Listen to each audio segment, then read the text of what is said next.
bem-vindo ao módulo 1 do nosso curso prático de Finanças para Excel. Neste módulo, a gente vai falar sobre o valor do dinheiro no tempo. Na nossa primeira aula, nós vamos fazer uma revisão teórica dos principais conceitos, principalmente relacionados à capitalização, seja ela simples ou composta, e as principais funções financeiras, né, que você deve saber calcular no Excel, ok? Bom, quando a gente fala de valor do dinheiro no tempo, a gente sempre pensa na questão da análise do fluxo de caixa, como vocês podem ver aqui na tela. Então, a gente tem aqui um fluxo de caixa. No momento zero, nós temos o que? Um dispêndio, né, de recurso. Então, seria quando a empresa vai comprar um equipamento, por exemplo. Espera-se que ao longo do tempo ela tenha um fluxo de caixa positivo, ou seja, são os recebimentos, né, que aquele equipamento vai render, né, seja na venda de produtos, ou seja, numa oferta de serviços, correto? Ou então, quando você investe o seu dinheiro num determinado produto financeiro. Então, coloco o meu dinheiro numa renda fixa, então no momento zero, e ao longo do período, né, se esse rendimento ele for pagos em cupons, por exemplo, vão ser aqui nos fluxos de caixa, correto? Só que a gente tem o seguinte, o valor do dinheiro no tempo ele vai mudar. Por que ele vai mudar? A gente tem algumas influências e a principal delas é a inflação. Ou seja, ao longo dos períodos, a inflação ela vai aumentando e vai fazendo com que o nosso dinheiro ele perca valor ao longo do tempo.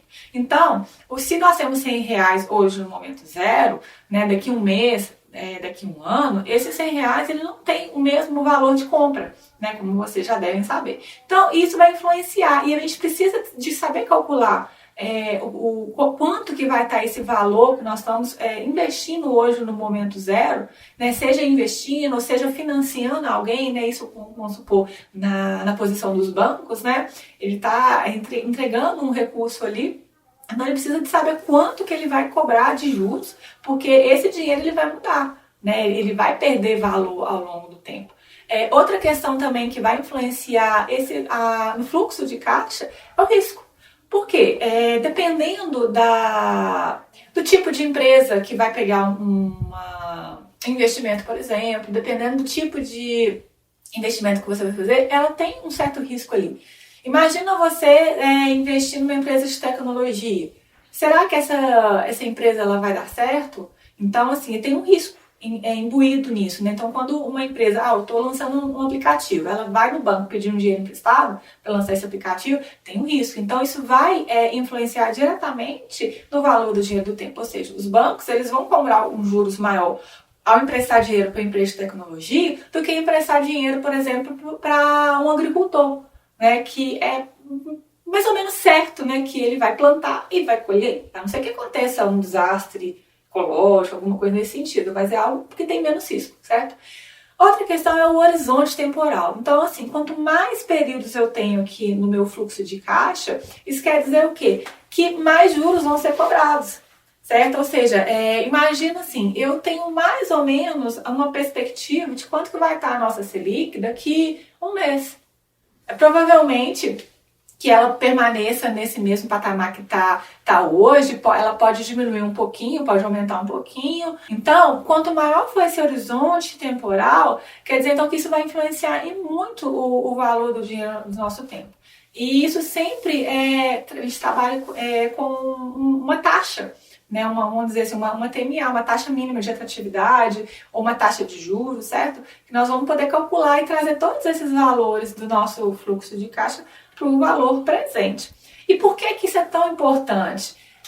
Primeiro, é para determinar a própria rentabilidade de algum investimento que nós vamos fazer, ou então o custo do financiamento, ou seja, se eu vou ao banco, eu preciso saber o custo daquele financiamento, quanto que eu vou pagar. Então, se você fez um financiamento, por exemplo, do seu carro, você pode pegar todas aquelas parcelas que você tem pago ou que já pagou ao longo do tempo e trazer tudo para o valor presente, ou seja, no valor do momento que você adquiriu aquele carro. Aí você vai descontar aquele valor, certo? Porque naquele momento o dinheiro ele tinha um determinado valor, que ele foi se alterando, né? Ele foi sendo descontado ao longo do tempo.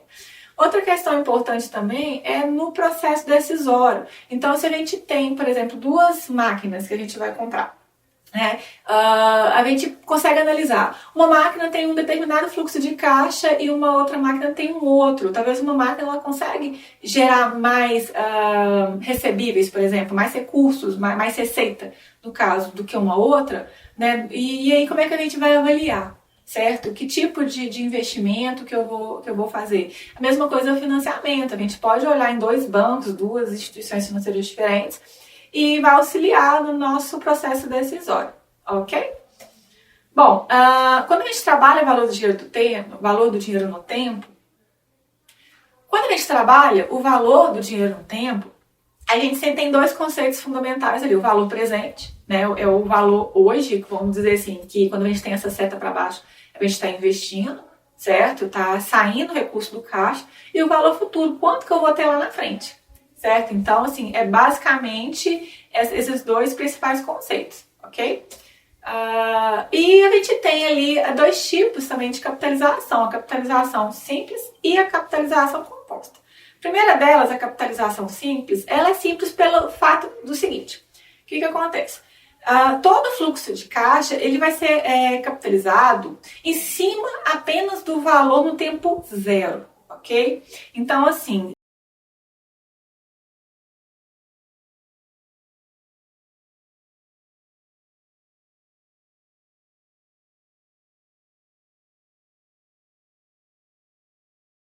tal ali. Então vamos aqui para a nossa fórmula, né? O montante, ou seja, o nosso valor futuro na capitalização simples vai ser o quê? O nosso capital vezes 1 mais o número de período vezes os nossos juros aqui, certo? Por que ele é bem simplesinho? Na verdade, eu vou pegar os juros, né, de cada período e multiplicar pelo número de períodos. É muito simples.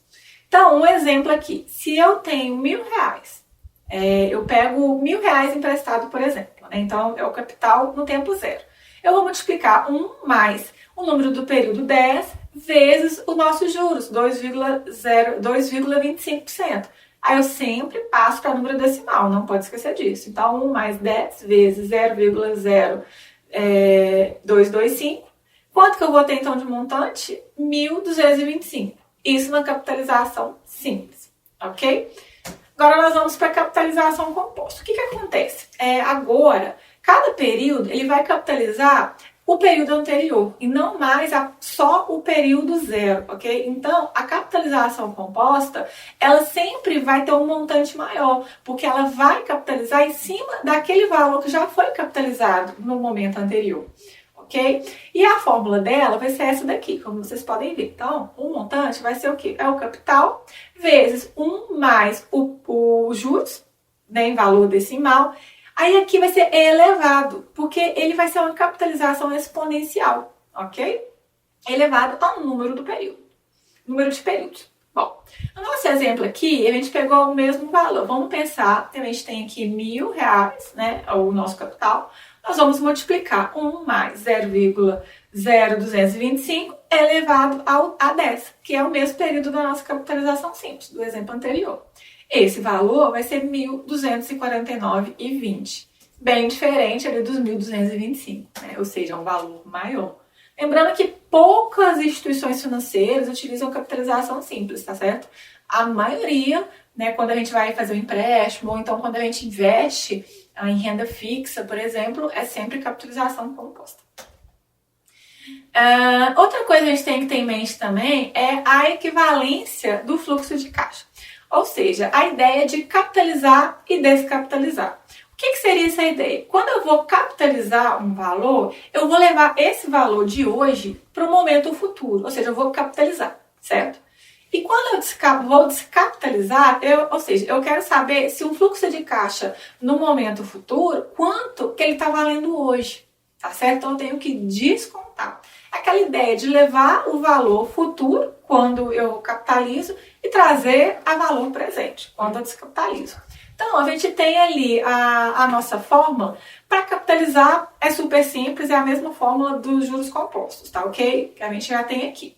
Agora, quando eu quero, por exemplo, trazer para valor presente, eu quero saber qual que é o meu capital. Então, é simplesmente reformular essa fórmula aqui, né? Nós vamos passar aqui, por exemplo, o montante, né, a gente deixa para o outro lado, super simples, para a gente capitalizar. Como é que a gente vai fazer? É simplesmente o montante dividido pela taxa de juros ali elevado ao período. Aí a gente consegue, então, trazer a valor presente, ok? Vamos fazer um exemplo aqui, né? A gente tem o valor do dinheiro do tempo, R$4.000 no tempo 1 e R$4.000 no tempo 5, tá ok? Então, a primeira coisa, eu quero levar esses R$4.000 no tempo 5 ao valor presente, tá certo? E depois, né, eu quero ver quanto que R$4.000 no tempo 1, supondo que já passou esse tempo zero aqui, eu estou no período 1, quanto que esse valor ele vai estar valendo aqui, ó, no tempo 6, ok? Então é só jogar a fórmula super simples, tá? Então a gente tem aqui 4.000, jogamos na fórmula, no tempo zero, esses R$4.000 aqui que está aqui no período 5, vai ser 3.578,85, partindo do pressuposto que a nossa taxa de juros é aqueles 2,25%. Já se a gente pega esses R$4.000 no período 1 e joga para o período 6, a gente vai capitalizar.